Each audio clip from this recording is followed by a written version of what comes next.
I was newly married and my husband was at work. I was by myself at our house at this point. I was up watching TV and our cat was laying on my lap sleeping. The phone next to the couch started to ring. I reached over and answered it.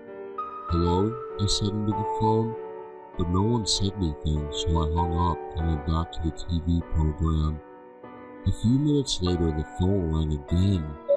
I of course answered it, and again, no one was on the other line. So I hung up and called my husband. I told him that the phone keeps ringing and no one says anything, it's just silent. He tells me not to worry, everything will be okay. He assured me that everything was okay, but everything was not okay. Someone kept calling me and not saying anything.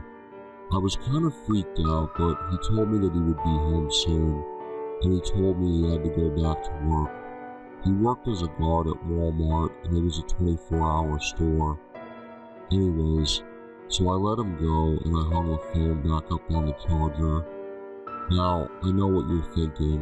Why didn't I check the caller ID? Well, we didn't have caller ID at the time. The moment I hung the phone back up to the charger, the phone starts ringing. I didn't answer it this time, I just let it go to the answering machine.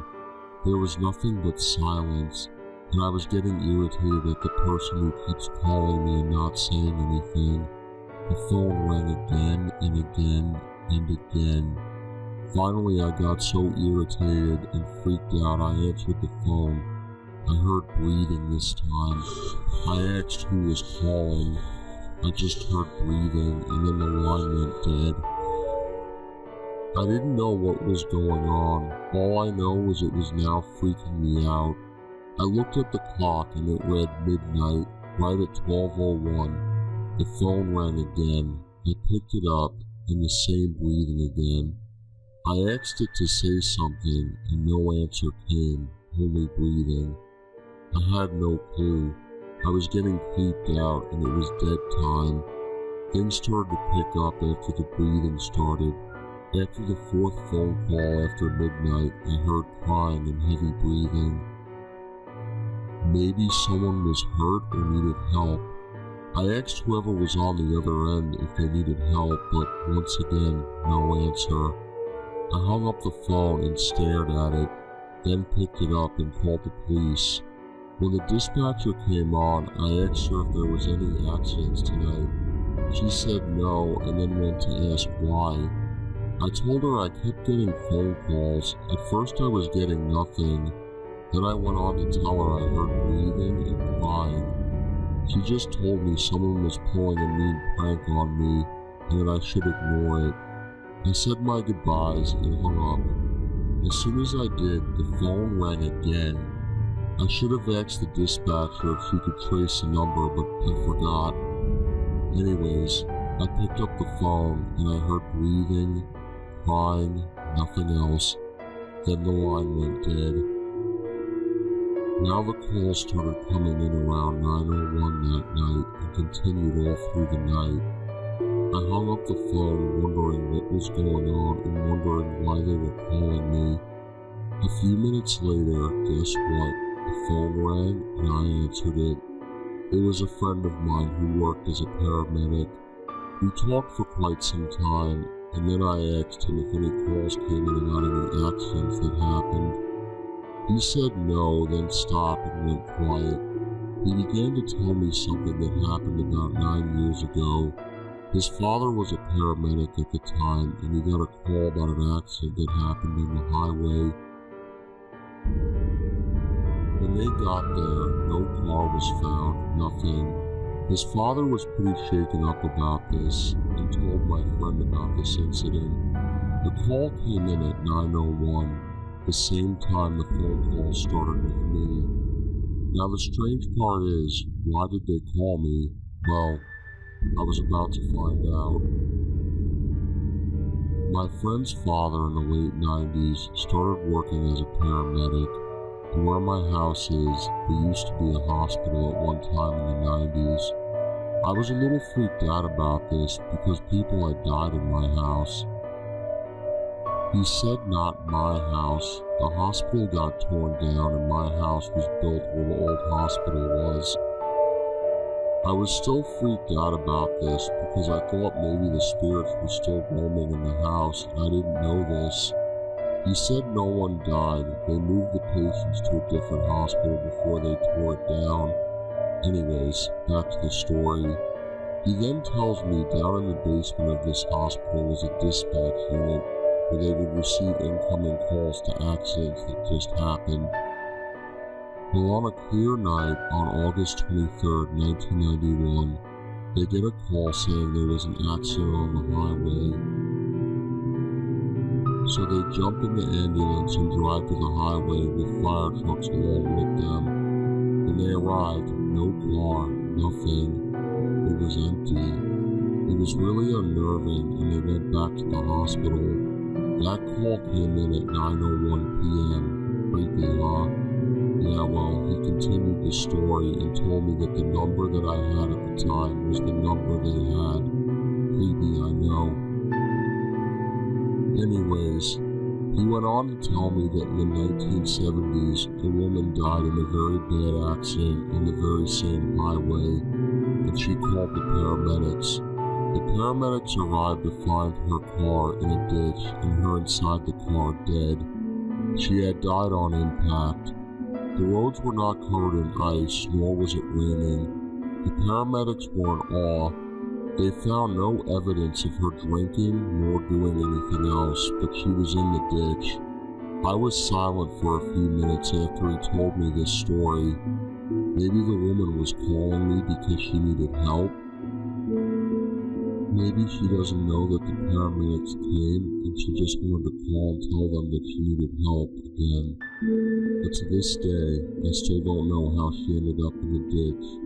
Was something chasing her? When they checked her car, nothing seemed odd. It was a strange accident to say the least. To this day, every August 23rd, our phone rings. My husband knows everything, and he knows every time the phone rings at 9:01 p.m. on August 23rd, it's her calling for some help.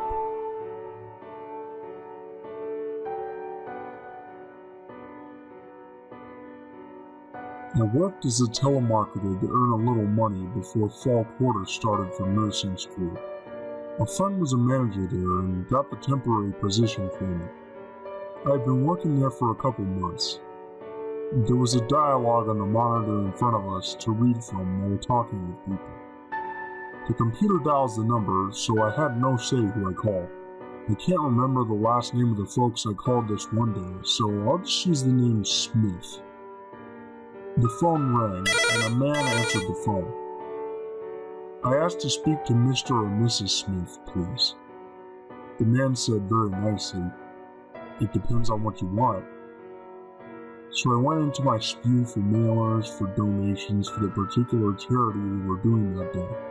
Spew being the number of letters they would have to send and what to do with any money they should get back. I asked if I was speaking to Mr. Smith. He answered with a chuckle. Yes, and just how much in postage would I have to pay? I'm on Social Security, and my wife and I have to watch our money pretty close. I think it was like $3.40 in postage. As I was explaining the amount of money and options to mailing, a woman comes on the call and says, "Hello." I said, "Excuse me, I was talking to Mr. Smith?" The woman said, "Miss, I'm sorry, Mr. Smith has been gone for 3 years now. He passed away." I asked, "Is there someone else there I could have been talking to?"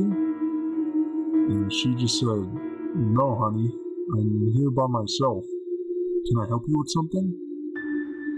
By her voice, I believed what she was saying, and I believed she was sincere. Being stunned, I said, "No, thank you, ma'am. You have a nice day." When the call was disconnected, I looked at the girl sitting beside of me. She said, "Terry, are you okay?" I guess my face was pale and had a vacant stare on my face. I went out to break right then and proceeded to tell my friend, who was also the manager of the floor. She went in and called the main office and asked them to pull my operator number calls for the day. I told her the name, and the next day she called, concerned someone may have been in the house with the woman she didn't know. She sounded elderly to me. The answering machine came on, and sure enough, she sounded like an elderly woman to my boss, too. Shelley left the number to her office and asked that the woman call back and reverse the charges. The woman called back a few hours later and just said she was fine. She recalled the phone conversation and thought that maybe I had been a prankster.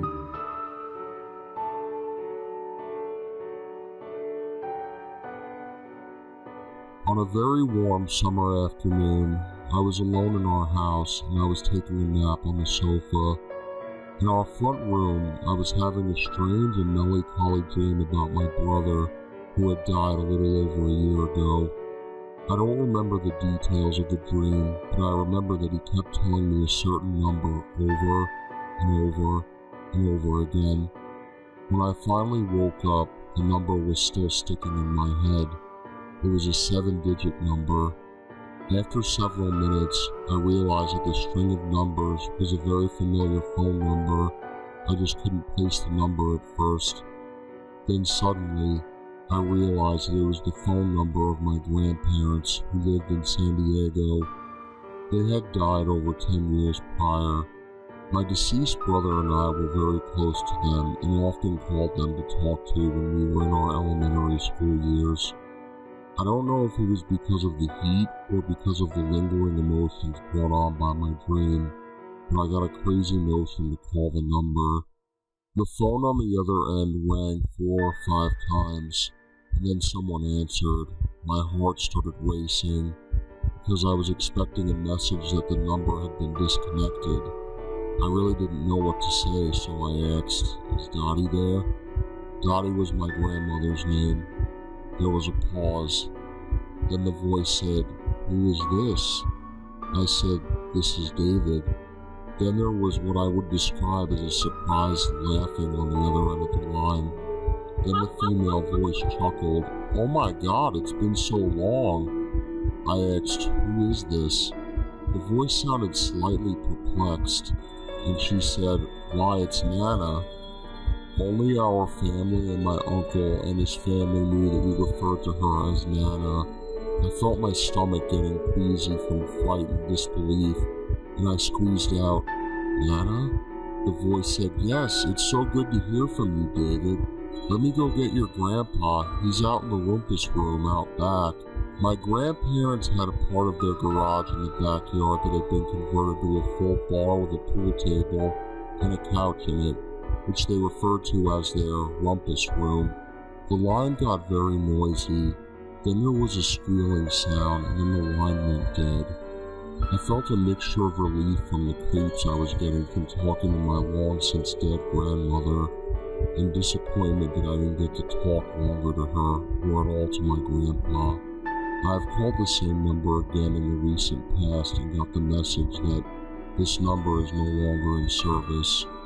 I really don't know what to make of that phone call. It seemed that the person really was my Nana. It sounded kind of like her voice, but younger than what I remembered. And because she knew about the rumpus room, is it really possible to make a phone call to the other side?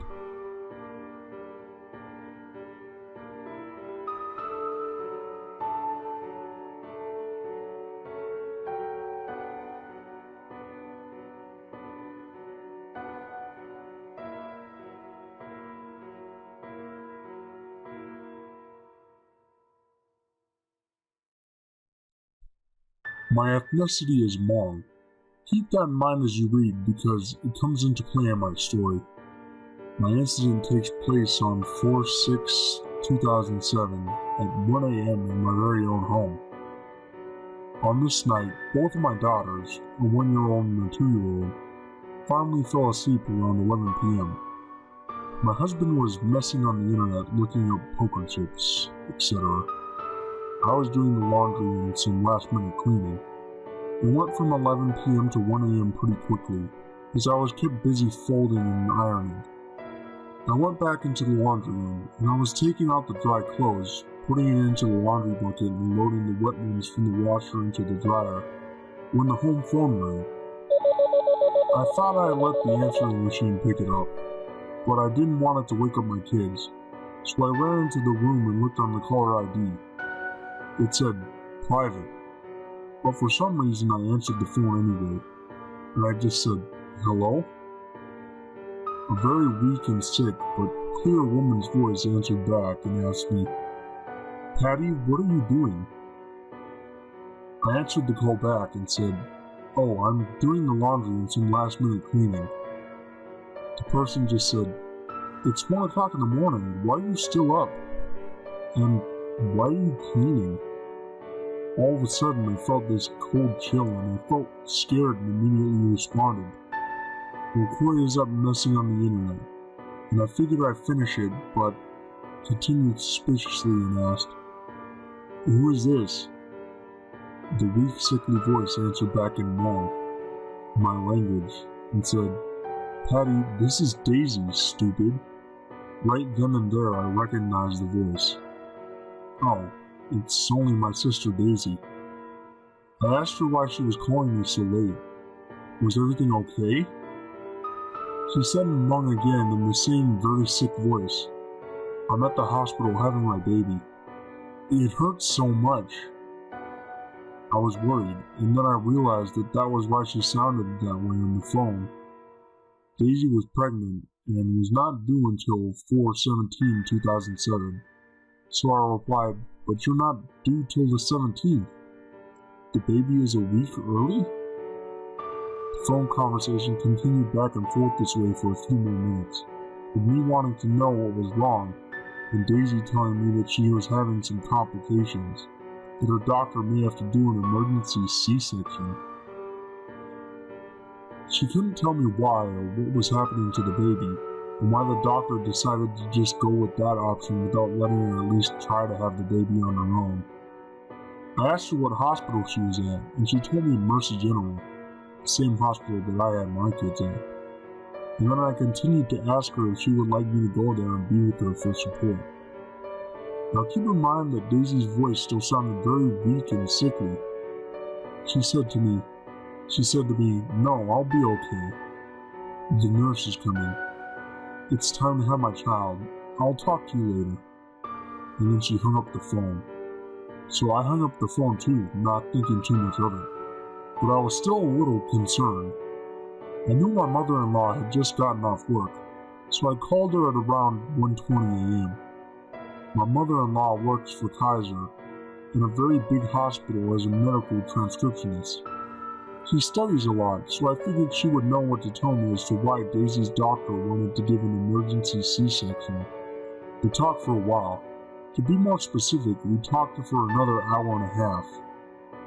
My mother-in-law and I both hung up the phone after she assured me that my sister's doctor was the professional and that I shouldn't worry. I was done with the laundry, so I went into the computer room to tell my husband that it was late and that I was going to bed. I laid myself in bed, and then I realized that I should probably text message my sister's husband, just to make sure the C-section went okay, and that my sister and the baby were okay, and the baby was healthy. I got no response back, but I just figured they were busy, and the hospital didn't want to allow them to keep their cell phones on because the wireless signals messed with the hospital machines. I fell asleep. I woke up the next day to a missed call message on my cell phone, and I received a text message from them. I was excited to hear that she had the baby, but this is where it gets weird. The message read, huh? Patty, what are you talking about? Daisy didn't have the baby yet. She didn't have a C-section either. I called them, and my sister Daisy answered the phone. Confused, I asked her why she had called me and told me she was in the hospital and having complications, and that her doctor was going to give her an emergency C-section. Daisy just replied, Patty, I'm not sure who you talked to, but it wasn't me. My husband and I were both asleep last night by 10 p.m. I was freaking out. I felt that cold chill again and felt like I was being watched and listened to. Immediately I told Daisy that I would call her back. Now, no one knows my home phone because we all have cell phones, so everyone has my cell phone saved on their phones instead.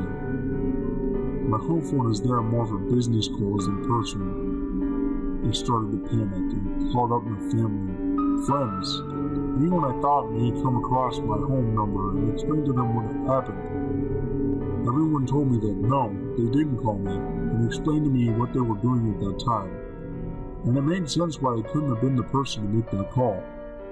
Sounding crazy, I called my mother-in-law to make sure it wasn't a dream. That I was really talking to her for about an hour and a half, after talking to Daisy for 20 minutes. She assured me we were both talking lively to each other. Then she asked me something that made a lot of sense. She asked me when I was in the hospital, was I in the mood to be making phone calls? Was there even a phone in the labor room? And I thought for a minute. She was right. When you're in labor and going through all those contraction pains, you shouldn't be thinking about calling someone. And if it was Daisy about to have a C-section, there would be a lot of prepping to do. I was at a dead end. My heart was racing and I felt so cold and numb. Was someone trying to pull a trick on me? I called my home phone company to see if they knew or kept a record of where the call came from, and that maybe someone was stalking me. But they don't trace calls or have a record of any calls unless I request for the call to be traced before the call was made. I was still scared, but I thought to myself, everyone probably thinks I'm crazy. So I took that little 20-minute phone call conversation and stuck it in the back of my head. The next day, and I don't know if this incident has anything to do with what happened the day before, but my husband, kids, and I were on the way to my parents' house to get the last-minute preparations done for Easter and to have lunch. I was talking to my cell phone with my Aunt Alice, and while in the middle of her talking, the phone line went quiet. I thought maybe I may have lost her call and looked at my phone, but no. Sure enough, my cell phone still indicated that the line was active. I put the phone back up to my ear and yelled, "Hello? Hello?" And then all of a sudden I heard a loud, deafening scream, like someone was in a lot of pain, and then the line went quiet again. I continued to say, "Hello?" And all of a sudden I heard my Aunt Alice talking, like she didn't even know the call may have dropped. I asked her if she heard anything, and she just said, "No." She was talking the whole time, telling me what Easter game she was bringing for the kids to play with. She didn't hear anything. Right then and there, the cell phone call really did drop. I tried calling my aunt back, but I couldn't get through. I saw everyone the next day for Easter, but I didn't want to seem any more crazy than I had already made myself look. Still, I continued to ask everyone again, and again, everyone gave me the same answer. Left with no answer and a dead end, I just let it go. A week later, Daisy had her baby at the very same hospital. To this day, I don't know who called. Who did I talk to for 20 minutes? How would they have known my sister was pregnant? Why did they call? All I know is that my sister's doctor wasn't sure of a due date for her son. He kept telling her it might be the 13th or the 23rd, and settled with the 17th of April. I think this phone call was from someone trying to tell me that my sister was going to have her baby soon.